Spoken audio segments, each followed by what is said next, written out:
هلو يا حلوين، عاملين ايه؟ كل سنة وانتم طيبين، ينعاد عليكم بالخير يا رب. النهاردة هوريكم الحاجات اللي انا جبتها من شي ان عشان العيد.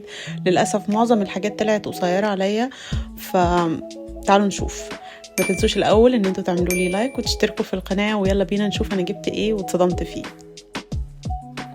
العباية الأولى دي كانت لونها حلو قوي قوي، وكانت شبه الصورة بالظبط، ولكن للأسف زي ما انتم شايفين كده قصيرة، وأنا كنت محتاجة عباية علشان أصلي بيها العيد. فطبعا العبايات القصيرة دي مش هتنفع خالص، يعني باين حتة كبيرة من البنطلون، بس لو انتي أقصر مني أكيد هتبقى حلوة قوي قوي عليكي. والتطريز اللي فيها كده تحسوا ان هو هاند ميد ومعمول شكله حلو قوي قوي من قريب. حاولت أبين لكم في الصورة. فهي جميلة لو انتي اقصر مني، انا طولي 173، فلو انتي قصيرة هيعجبك جدا. غير كده انا بصراحة مش هتنفعني خالص، وانا مش بحب ان العباية تبقى قصيرة. يعني انا بالنسبة لي العباية لازم تكون طويلة ونازلة لحد الارض.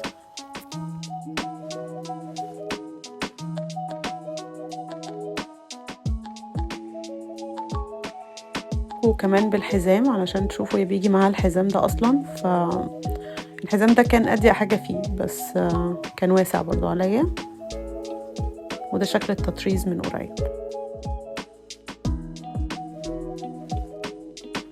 العباية اللي بعد كده شكلها حلو قوي قوي، وكانت اكتر واحدة عجباني. هي من ورا بتكون طويلة، ومن قدام زي ما انتم شايفين كده قصيرة، وتفاصيلها فعلا جميلة. من احلى العبايات اللي عجبتني في الموضوع كله. والقماشة بتاعتها حلوة وخفيفة، وتفاصيلها جميلة قوي قوي، وينفع كمان كاجوال كده على جينز والتيشيرت ولا حاجة، هتطلع حلوة قوي. بعد كده العباية دي اللي هي لونها زيتي دي، بصراحة هي دي اكتر واحدة صدمتني. كانت وحشة جدا، ماتيريال يعني سيئة، وكانت كمان جاية من غير اللي هو البيزك اللي تحتها، مع انه في الصورة باين انه البيزك معاها، بس هي جت من غيره، فما عجبتنيش خالص خالص. هي طبعا مش مكوية، وانا مش مدية الاوتفيت اي احترام، بس يعني هي اصلا مش عجباني، فما انصحكوش بيها ابدا.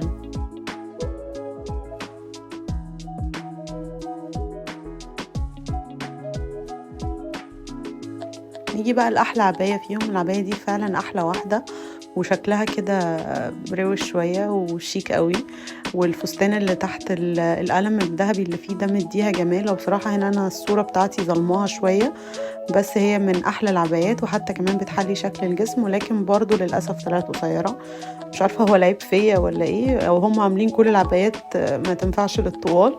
انا بصراحة يعني اول مرة اجيب حاجة من شي ان والاوردر كله يطلع كده اي كلام.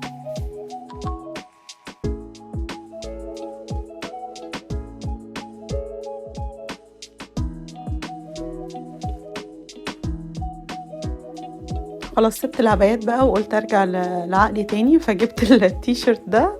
بصراحة القماشة بتاعته حلوة قوي قوي، وكمان جبت الكاب ده عليه، وهم دول اللي انا هاخدهم. بس الكاب فيه مشكلة ان هو التقفيل بتاعه ما عجبنيش قوي. وبس كده، دي كانت كل المشتريات. يا رب الفيديو يكون عجبكم، واشوفكم على خير، وكل سنة وانتم طيبين.